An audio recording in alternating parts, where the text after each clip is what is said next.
Meanwhile, Conor McGregor is locked down in a hotel in Russia. So are you guys following this story?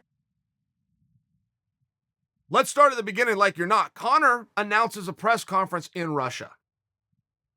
Nobody knows, one, if he's serious. I mean, Conor's been saying so much stuff. You don't for sure even know if it's happening. Two, big question, whose press conference is it? Did the UFC, is this a fight media sports press conference, or is this for the whiskey brand, which, by the way, is getting ready to launch in Russia? Well, it turned out it was the whiskey. Okay, great.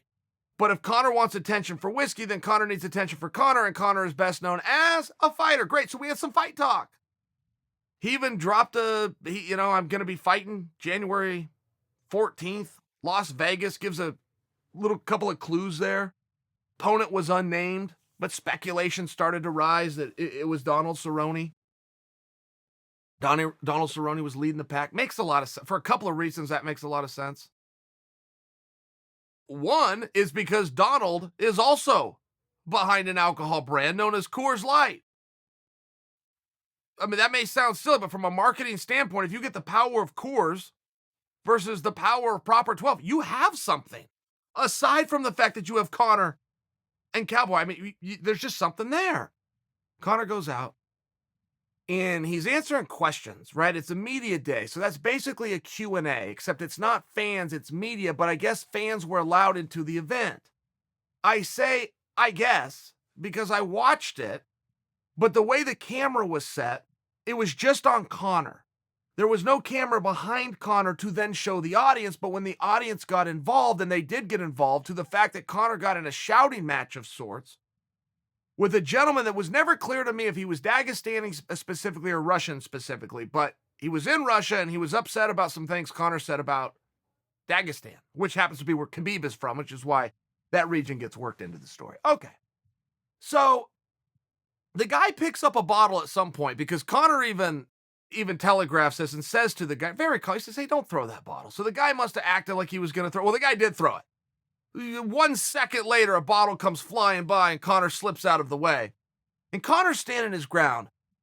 Conor somehow ends up back at the hotel in Moscow, and the hotel somehow gets surrounded by a bunch of thugs from Dagestan. Now, when I say that, I am actually quoting an article from Bloody Elbow when they said thugs from Dagestan. But now I'm left to believe that they're right on where the guys are even from. What does a lynch mob show up? And by the way, they're holding their driver's license, so you get to know where they're from. So I'm quoting the article. And you're also left to try to decide, what does that mean, thugs from? Was there 5 guys? Was there 2? Was there 20?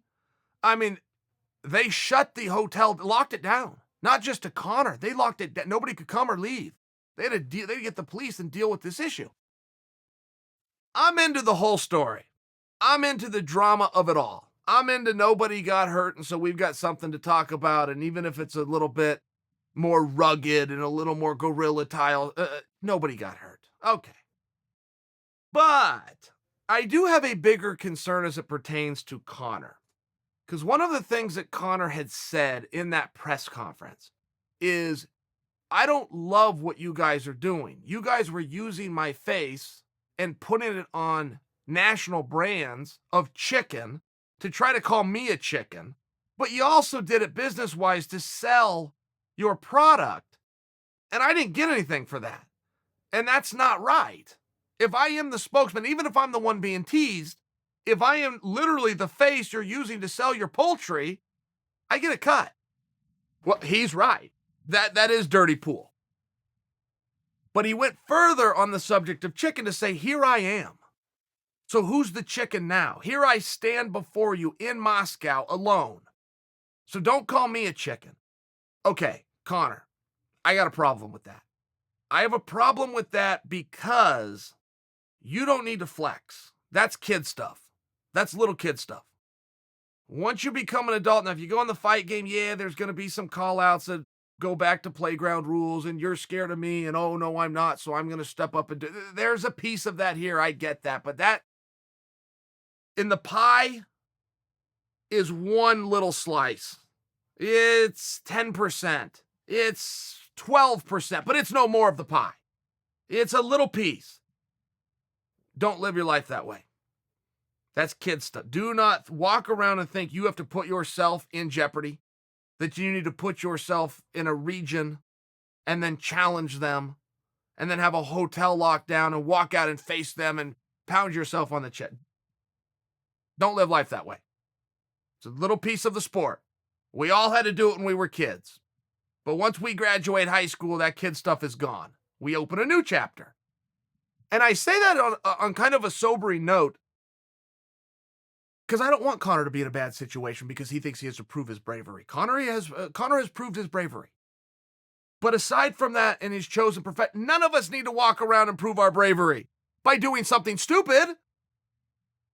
Don't mistake showing bravado with being dumb.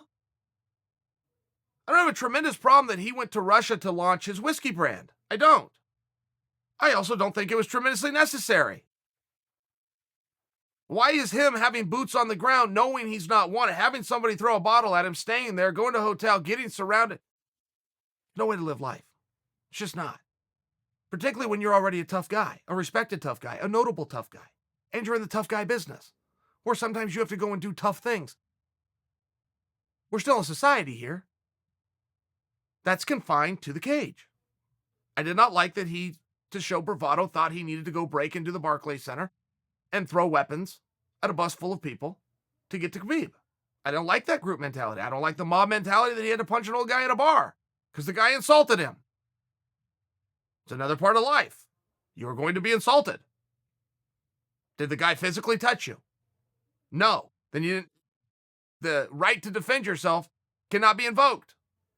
Turn the other cheek, walk away. That's it.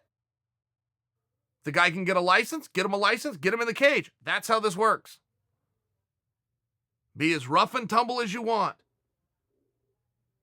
But reserve it for the cage.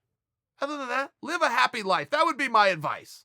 On the feet or on the ground, undefeated, never lost a round. Biggest arms in the city of Westland, undisputed, GOAT king of wrestling. Tito tapped, Fado quit. John Jones broke a toe and had to sit. Anderson got mauled and bashed, and the bad guy made off with a bag of cash. Oh, and by the way, let me offer this. Chael knows just how good Conor McGregor is, and he knows into all this where Kevin Lee fits, but he'll never reveal the secrets to business. Uncle Chael, Uncle Chael, Uncle Chael, Iranami, Uncle Chael, Uncle Chael, Uncle Chael, the bad